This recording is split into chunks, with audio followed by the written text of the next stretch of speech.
ও দুলা ভাই, সালাম আলাইকুম। বলো। কাজে ব্যস্ত থাকি তো সময় দিতে পারিনি আব্বা, 10-12 দিন এসে রইয়াছো আব্বা। এই যে ভেড়ি সব দেখছো না, এইসব ভেড়ি দেখছো না, এ সব আমার ভেড়ি, আমি মাছ চাষ করি গেলে। জামাই বেটা, এই শুধু ভেড়ি আর পুকুর দেখে গেলে এটা 10টা দিন আসলাম, একটা মাছের মুখ দেখাতে পারলো না। তুমি অত মুরব্বী মানুষ, আর মাছ খাতে গিয়ে গলায় কাটা ফুটলি ওই কষ্ট আমিই পাবান, কারণ আমি না তোমার খুব ভালোবাসি।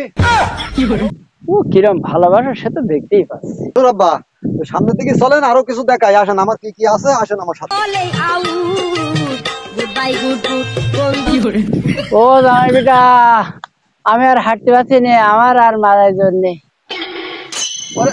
আব্বা জোর থাকবে না মানে, একটা যুবক মানুষ, তুমি কিরম জোর থাকে না মাঝে, আমি তো বুঝলাম না। ওরে বাপু, জোর থাকে কি করে? আমার বাড়িতে 3টে মাস থেকে আসলে একদিনও তোমার গোশ বাদে খাওয়াইছি, আর এই যে তোমার বাড়ি এসে 10টা দিন থাকলাম, এই শাক বাদে তুমি আমার কোনোদিন ভাত দিলে না। এই তো বাপ, আমি জানতাম তুমি এই কথা কবা। শ্বশুর আব্বা বলছে এই যে 3টে মাস তোমার বাড়ি থেকে আসলাম, তুমি গোশ বাদে ভাত দাওনি, আম্মু জানি, কিন্তু ওই গোশ কি আমি একা খাইছি, তুমি খাওনি? আরে বাপু, তোমার শাওড়ি রান্না করেছে তো আমি খাবো না? তুমি আর আমি তো একসাথেই খেলাম বসে। এই তো বাপ, 3 মাস যদি গোশ একাধারে খাওয়া হয়, ওই গোশের পরে রুচি থাকে। আমি তো ইচ্ছা করলে তোমার প্রত্যেকদিন একটা গরু জবাই করে খাই দিতে পারি, কিন্তু তোমার মুখে রুচি ফিরানোর জন্য আমি প্রত্যেক ওক্তে তোমার শাক পাতা খাই দিচ্ছি।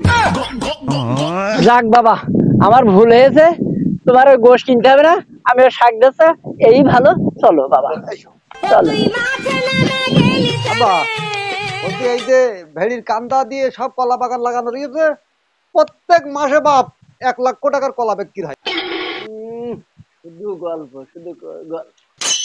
তা কই, কোনোদিন তো আমার বাড়ি একখানে নিয়ে যাচ্ছি দেখলাম না। ওরে আব্বা, তা পাকার সময় তো বা এবার যদি সময় আসে তা মেয়ের কাছে, তোমার মেয়ের কাছে একখানে পাঠাই দেবো আমি। এইসো। ও দুলা ভাই, সালাম আলাইকুম। এ কুটুম, এই আছো? আব্বা, তুমি আজ 10 দিন এসো বাড়িতে, বাড়ি যাওয়ার তোমার কোনো নামই নেই। মা বকছে, বলছে শিগগির যা গিয়ে তোর আব্বা ডেকে নিয়ে আই গে।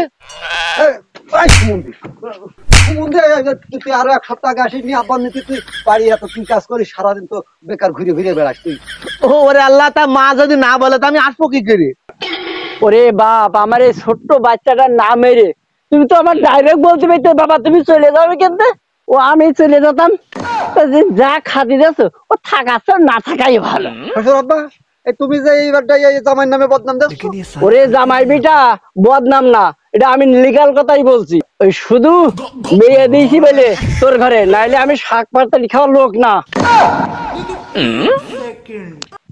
চাচা তুমি এখানে কি কি কি কি কষ্ট, কোনো দাও, স্টার্ট দাও, তাড়াতাড়ি স্টার্ট দাও। ভ্যান তাড়িয়ে যাচ্ছে, এইবার মানে আমাদের 2 বাপের ভালো মন্দ খাওয়া। এই খোকা, হ্যাঁ চল তোর বোনের সাথে একটু দেখা করে আসে, চল। অধিক কোনে যাচ্ছ তুমি? এদিকে যা, ভ্যান চলে গেল, তাড়াতাড়ি ওঠো, ভ্যানে ওঠো, ভ্যানে ওঠো, ভ্যান চলে গেল। ব্যস্ত তো আমি আসবানি, আমি যাবানি, কাল পরশু আমি যাবানি, চলে যাও। শাক পাতাড়িও কি কম খরচ হয় নাকি?